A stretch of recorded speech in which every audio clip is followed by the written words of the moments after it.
Academy of Dramatic Arts. I'm not quite sure what everyone's from. That would be my fellow performers now. Come, introduce yourselves. Virginia. They can call me Virg. Samuel. Hello, Sam. And Darby. Very nice, thank you. Look at this attractive and obviously perceptive crowd. This is the perfect place for us to hone our craft.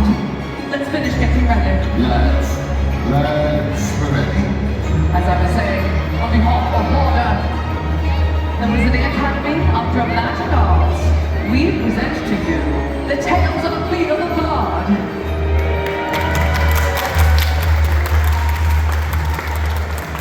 We are a group of classically trained performers and puppeteers, constantly looking to perfect our artistry. We certainly don't do it for the money.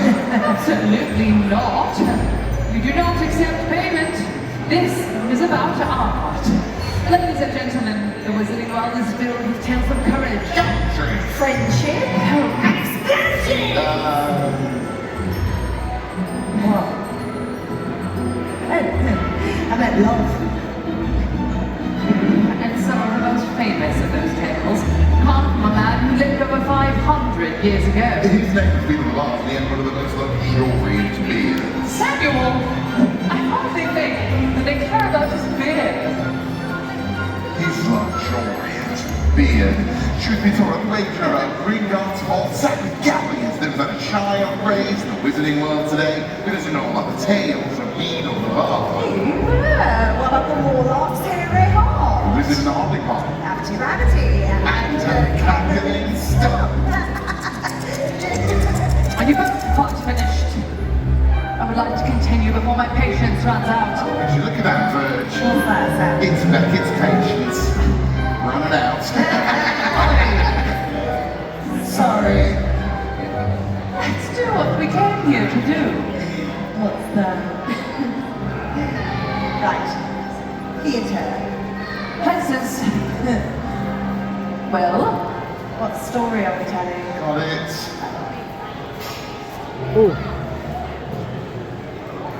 Ladies and gentlemen, this tale is undoubtedly one with which you may be familiar.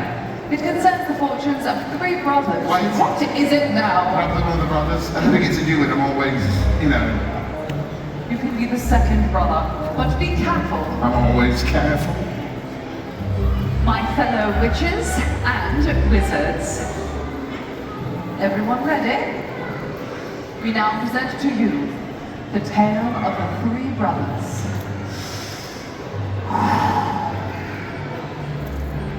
There were once three brothers who were traveling along a lonely, winding road at twilight. In time, the brothers reached a river too treacherous to pass, but being learned the magical arts, they simply waved their wands and made a bridge. Before they could cross, however, they found their path blocked by a hooded figure. It was Death, and he felt cheated because travelers usually drown in the river. But Death was coming.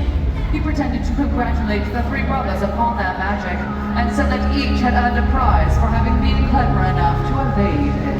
The oldest brother, who was a combative man, asked for a wand more powerful than any in existence. A wand that must always win duels for its owner. So Death fashioned him one from an elder tree that grew nearby. Then the second brother, who was an arrogant man, decided that he wanted to humiliate Death still further and asked for the power to recall others from Death. So Death picked up a stone from the riverbank and gave it to him. Finally, Death turned to the third brother, a humble and wise man. He did not trust Death, so he asked for something that would enable him to go forth from that place without being followed by Death. And Death, most unwillingly, handed over his own cloak of invisibility. In due course, the brothers separated, each for his own destination. The first brother travelled to a distant village, where he sought out a wizard with whom he had once quarrelled.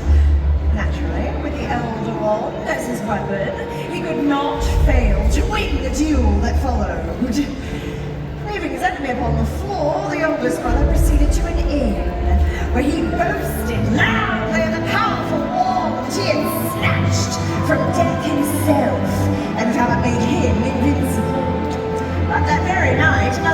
effect upon the oldest brother as he lay upon his bed, whereupon he stole the wand and with it the brother's life.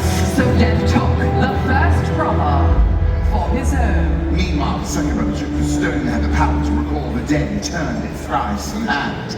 To his amazement and his delight, the figure of the girl he once hoped to marry before her untimely death appeared at once before him. Yet soon she turned sad and cold, for she did not belong in the mortal world. Driven mad with hopeless longing, the second brother took his own life, so as truly to join her. And so Death took the second brother for his own. As for the third brother, Death searched for many years, but he was never able to find him. It was only when he had attained a great age that the youngest brother shed the cloak of invisibility.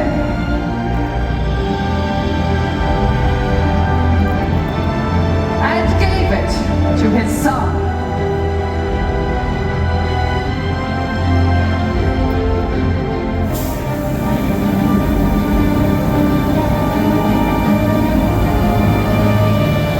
He then greeted Death as an old friend and went with him gladly, departing this life as equals.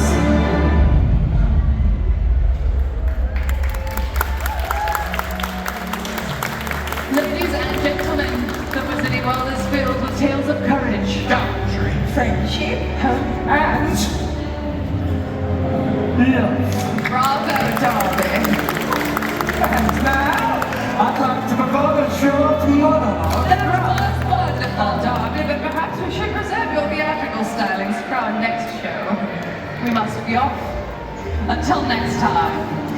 Thank you, everyone.